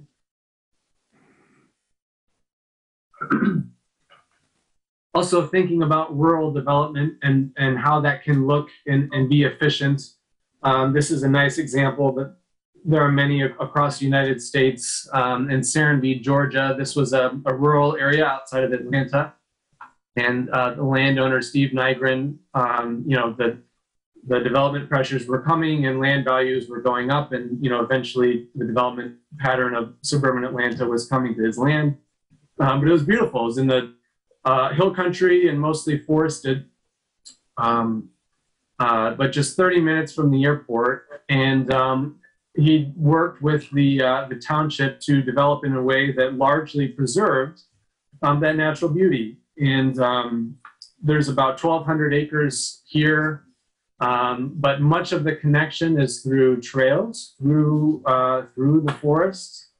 And the main street is winding, and by adjusting the development pattern with the township, they saved 70% of the developable land for agriculture and open space by building much more densely where they did. So the underlying zoning, they built 20% more residential units than would have otherwise been allowed to efficiently pay for, the new street, the new sewer, the new lines. It's much more tax efficient, easier to provide public service, and as a result protects a lot of that open space. And creates more of a town and the country feel as opposed to a suburban feel. And it's just an example of how that development can look out in the countryside. It doesn't have to be large lots. As you can see in the picture, it's more attached or, very small setbacks as an alternative. Prairie Crossing is an example in, I think it's Grays Lake, Illinois, on the Metro line outside Chicago. And lastly, continue the conversation. Many communities, again, there's a disconnect not only in the problems and solutions that many folks perceive, but there are new opportunities or new problems arising, and it's important to keep everyone on the same page. And be transparent about what's going on in the community, and that's not just the builders getting together or the realtors getting together, or potentially two of these groups, but bring everyone to the table so that the hiring managers of the business, the factory that just announced or cut a ribbon, they've got a hiring manager who needs to hire, and that person needs to be explaining to the builder community and to you all what they need, and to the nonprofit, affordable housing providers and service providers, and sharing notes and sharing, fears and ideas and dreams for what's the best solution for what's going on in the community. And we think Maggie Spartz's Vibrant Communities effort is a nice example of these sorts of community-wide conversations. And we've seen annual housing summits or quarterly roundtables with these sorts of groups as an effective way to just keep that conversation going. Okay, I mentioned all of the materials that we produced are posted online. The link is here. Many of those are recorded presentations like this, but also plenty to read at vibrantlpcounty.com. Thank you, and happy to take any questions. Actually, if I could, I'm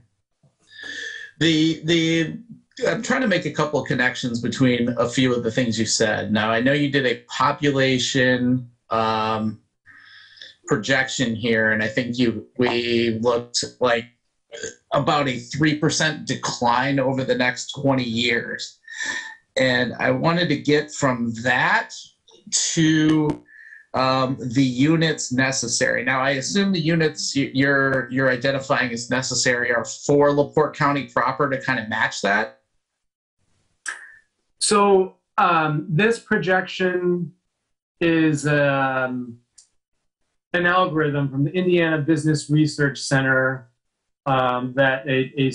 so IU publishes population projections for every county across the state.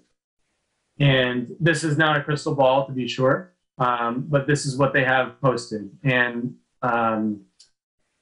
all else, if we sat on our hands and did nothing, I think the migration and demographic trends for most counties, by the way, in Indiana, will either be shrinking soon if they aren't already, if they're not near a metropolitan area. Now, of course, you guys are near Metro Chicago, but this is kind of just the output of what Stats Indiana has showing as a result of deaths and births and migration trends. The production estimates are answering to the two cities' growth goals that they had set, and saying, how many homes do we need to meet these growth goals? Michigan City had a plan a few years back. I'm blanking on the name, maybe Scott will remember, but when the South Shore Line investment was announced, there was a city plan done that had a goal set to set a high bar, and Mayor Dermody also had a had set a goal. I think it was 30,000 people by 2030. And so it's just, what do we need to reach those goals? And so those numbers are countywide, though, right? The housing needs. This would be across the entire county. Okay. Yes. And that would be to make population goals. Does that take into account? I'm not as familiar, obviously, with the rest of the county and cities, but in Michigan City, does that take into account the older age of our current housing stock and the need to replace a good amount of that, or is that in addition to projected depreciation of current stock? It assumes for the regular churn, so these would just be new homes to bend that curve, to bend that population trend up. Got it. And I might add, Michael, it really wasn't about like when they asked us what our goals were, those were absolutely what they were. Like, okay, where do we want to be? We used our comp plan and we used that, I think the population projection in that, but we also kind of, I think we fluffed it up a little bit thinking, well, right now we're seeing a lot of apartments, but we know that there's other needs, not just in downtown as well. And another piece that Mark didn't talk about this time, but he talked about in one of his last presentations, which are online. I won't go into it in depth, and I'm going to put it in a nutshell. And Mark, if you want to expand on it, if I just slaughter it, please do. But the lack of housing stock is keeping people from moving out of housing stock, and it's messing with the flow of kind of progression of people. Okay, they get their kids or leave, now they leave and go to a different size house. It's messing with the kind of that flow, the natural flow of stock, because we don't have that stock, of it. Like we don't have townhomes, we don't have the apartments or we don't have the spectrum he talked about, which is a whole nother interesting piece of things. So basically, we're just missing the ability to like upgrade if I wanted to go up or downgrade if I wanted to go. You're just stuck. Got it. And out of curiosity, Skylar, do you know what kind of projection number we used as our goal? I think last census we were just under 31,000. I don't know that I've seen where we ended up after the 2020, but I'll be honest. I think it was just a flat number of like, we want to be, Mark, if you recall it, I want to say it was like 2,000 or 3,000 people. It wasn't like we were trying to get, got it. We weren't planning 30 years out like LaPorte. LaPorte was 30 and 30 was basically it. Our goal was just kind of, okay, what's a realistic idea over the next 10 years is kind of what we were thinking, or 5 years. Being honest, right now, we're at a point where we're seeing a lot of demand for new apartments and a lot of proposals, but, that's just a piece of that spectrum, Understood. All right. Thank you, guys.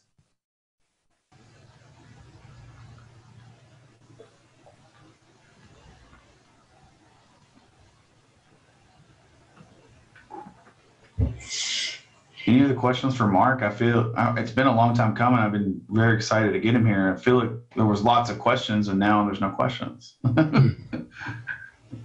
Well, so what plans are in the works to achieve any of these goals we're talking about? Yeah, right now, I think it's just important for you guys to think about in the future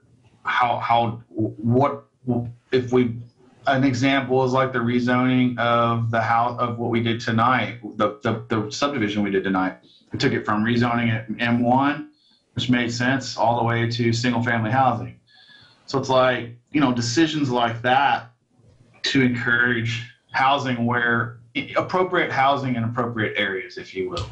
Let's think about like in that term, but also, thinking about density, like what does that look like? What does it feel like when you're walking beside it? What does it look like? It doesn't have to look like what everybody thinks it looks like. An apartment complex. I think that was one of the things I took away from this that really helped me kind of understand a little bit more about what density is. And I think in general, from a public standpoint, what it looks like, what it feels like, Well, but isn't a lot of that stuff already in our in our master plan for It like is. the downtown area? It is, absolutely. Okay. Absolutely. So are we running into any roadblocks with implementing All of the plans? all of the rezonings that you guys have planned and the most recent rezonings related to residential, probably in the last 5 years, have been based off of the future land use plan. And you guys have done we've made recommendations based upon that plan. So like townhomes where townhomes are appropriate or they were recommended at that area. So another example would have been the rezoning for the library in Elston Grove to give it a little bit more density so that they could get a few more apartments in it. I think things like that are conscientious and they're very purposeful decisions that you're making to accomplish the things that are being recommended. Now, at some point in time, we may need to look at like a more comprehensive zoning code, but I don't think we need to do that just quite yet. That may be in the near future. I would wait to see how double tracking affects us and the demands and things of that nature to see, so that we don't have to do it again. We could plan out 10 years or 5 years in the future. We also have the accessory dwelling unit capability, which we need to get more people enthused about. Mark, can you go back in your slides to that one with the graph and then the people? There was the one with the family and kids, and then you showed there were individuals. Yeah. So there's smaller households, a lot of maybe younger people, singles. So one idea to keep in mind is smaller size units, because they don't, a small single parent home with 1 or 2 children don't need a 2,000 square foot house. So, last month we approved the Carwick project there for smaller size units. I've worked with people in La Crosse where they reduced the minimum size of house to, I think it's 400 or 500 square feet for a single family house.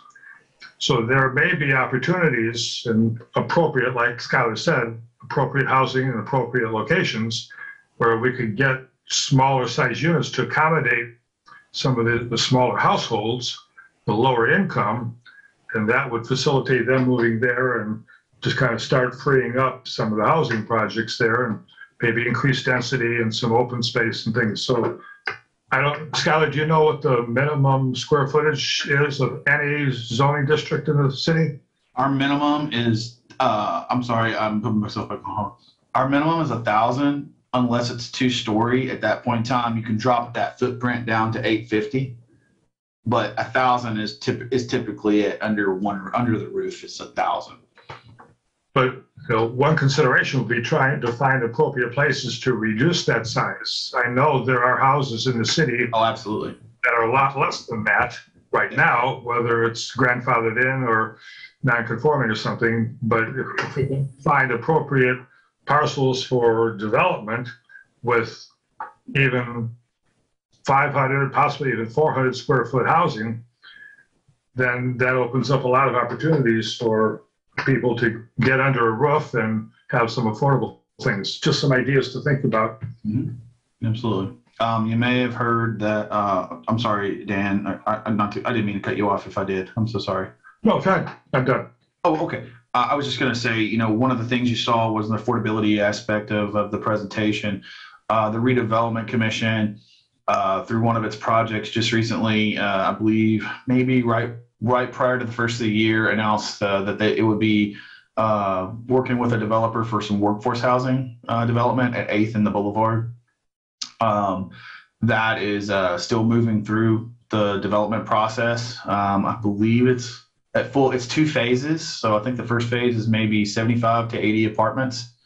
And then the second phase is another, I think maybe 70 apartments or so. So I can't remember the exact numbers. I don't have them in front of me right now, but I just wanted to say that, I think that just comprehensively thinking about it I think that lots of various organizations or other boards are thinking about it.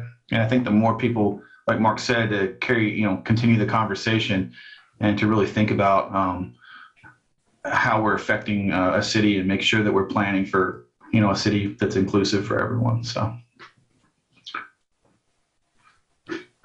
One of the recommendations Mark just mentioned was establishing a housing trust fund.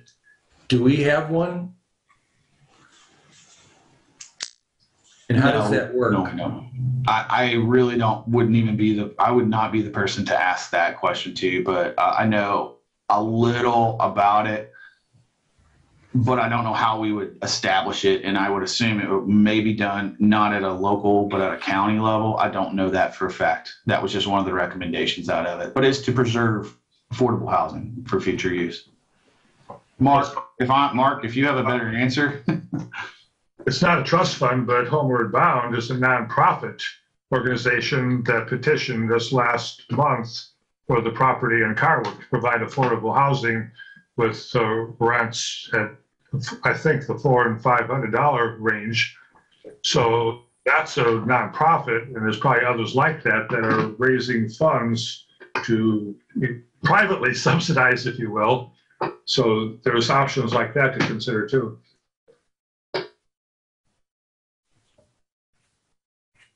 Mark, in your experience, what goes, so other than what Dan just mentioned, what goes into establishing a housing trust fund? It's worth looking at the specific need. So a needs assessment would uncover where is the brightest pain point, I guess, for preserving or building affordable housing. And so your local affordable housing developers or local experts will know, so that you can be laser focused on that need, and then think about the feasibility of raising an initial fund. Is it $5 million, and making it a sustainable, like I said, either recording fees or some other tax or fee that people understand is meeting that well-known need. So I think connecting the problem with the solution or the funding source in a transparent way can make it more palatable to take on a new fee or tax, and then see and report the results. So yeah, a feasibility study, to kind of get into the weeds on that would be a next step. I think you mentioned that was done in Washington State. So is that a statewide? Is that a result of state legislation to establish fees on a statewide basis then? In this case, yep. They're not all statewide though. Some are smaller, just at a county base. But yeah, they're come in all shapes and sizes. Do you know if Indiana has a trust fund?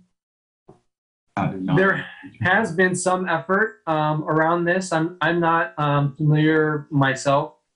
Yeah.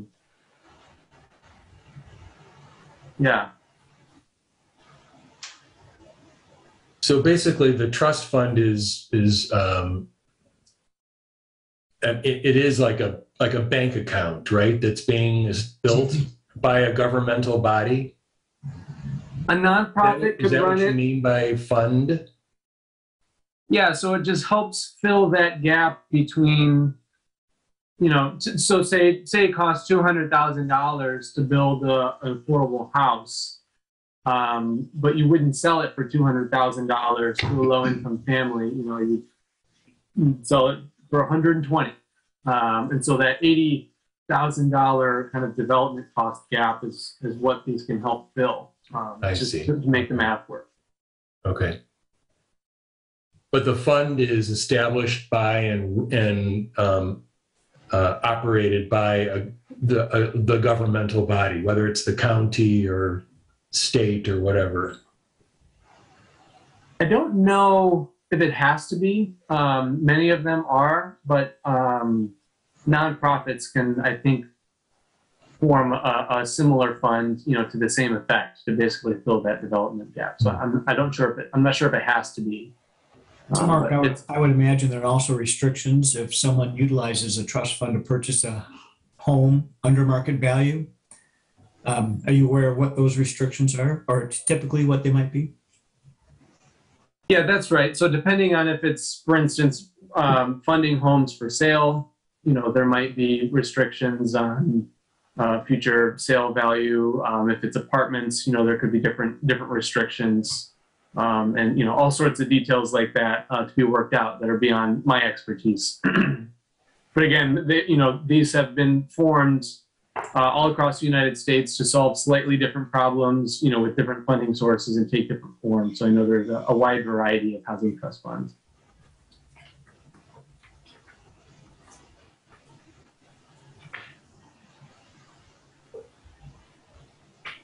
Larry? So Skylar, just going back to what I was asking you before, is what are there any plans in the works right now to build any housing in around that downtown area, all those vacant properties? Yes, many plans.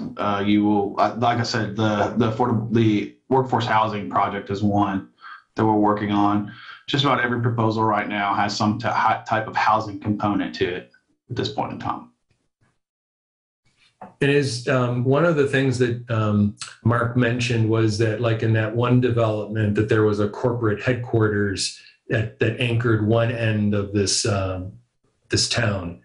And I'm wondering, like on our Franklin Street, we have Horizon Bank's headquarters is there, and GIS is there. Has there ever been any interest in any other corporations wanting to, build a small office building and make that their headquarters? Is that to me? Yes. I mean, numerous ones approach Clarence and I a lot. It's just a matter of, do we have the availability of land, or space? And we do, right? Sometimes not. Or at least not that would fit their ideas and plans. Correct. So right now there's no available property large enough to accommodate like a corporate office building in downtown. Yeah. No, not at this time. Not from what we're seeing. Yeah. The Redevelopment Commission approved a preferential developer for the train station there, so there may be some residential units being built right in town there. Yes, there is a residential component to that. I believe it was 208. Mm-hmm. That's like on top of the parking garage? It's in a mixed use building, yes. So it does have an office space area and a commercial space area. Mm-hmm. Okay. But that would minimize transportation costs like Mark was talking about in the presentation. Correct. Yep. It's like a true TOD, typical urban TOD development that you see. Mm-hmm.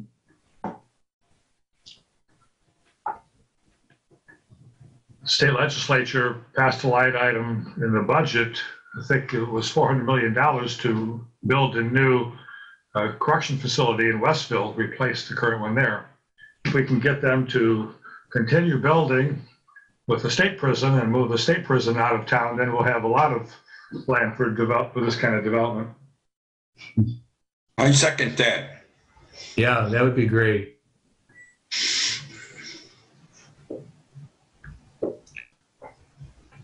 Any other questions or comments from anybody about this? To Mark or Skylar? Well, slides here that were not in the handout. Well, is this presentation one online there? Yes. Yep. This one and many others are there at vibrantlpcounty.com. That's the Unity Foundation's website where they posted all of the materials from the study. Well, thank you all for the opportunity to present. Mark. Yes, thanks a lot, Mark. That was really good. Mark, thank you for all the information. And I would encourage commissioners to go and look at the other. Mark did a really good job of summarizing this. He has a lot of good information. There's a lot more good information in the other presentations. So I encourage you to go look at those. And are we still waiting for that housing inventory? What is it? Didn't you say like there was an inventory that was in the works or something? No, this is the housing study. Yeah. Okay. Do we need to have an inventory done? An inventory. So what kind of inventory are you talking about? Like numbers of houses? Well, Mark mentioned that in order to know like where the gaps are and to encourage development, we need to know what our numbers are. Yeah, I mean, there are some more detailed inventory numbers. We use tax assessor data on that website. Yeah, they're more detailed than the housing supply. Yeah. Is there a list or a map of all vacant properties in town? No, we don't have that. I would think our realtors would know where properties are available. Is there any way we could consolidate what information they have? I mean, I don't know what we do with it, of course, but we could make it available to I'm gonna guess any that developers. I'm gonna guess a lot of that's proprietary, but yeah. Well, even our GIS maps and the public information might be queryable to find vacant properties. There's some reference there to vacant. Yeah, I mean, Beacon is the way I use it. Unless it's something very specific that I'm looking for. People mistaken think that the city owns all the vacant lots. We do not own hardly any of the vacant lots. It's not the city's. They're typically privately owned. Well, good information. Thank you. Thank you very much. Thank you, Mark, so much. So we'll move on. Let's just wrap up this meeting. Is there any old business to discuss? I don't have any old business at this time. I feel like the housing study was a long time coming, so no old business at this time. Great, thank you.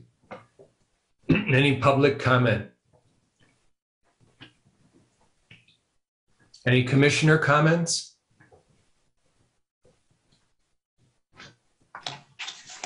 I think the 2022 year is exciting and many opportunities lie before us. So let's keep working together and get some development going and make some good things happen here in the city. Yes, absolutely. So Skylar, I think the expectation is back in person for March, or do we even have a March agenda at this point? I don't have a March agenda right now, but there might be some things coming down. I'm still working with a couple of people just to see where they're at. But yes, as of right now, we would go back to in-person meetings, I think is the plan right now. Well, and the hybridized version of this. Sure, yeah. Okay. All right, so then with that, we would be adjourned then until the March 22nd meeting at 6 o'clock, hybrid version, so at City Hall or on Zoom. Yes, I'll make sure to get everybody out the agenda. Great. Thanks a lot. Guys. Have a good night, everybody. Thank you, guys. Thanks, everybody.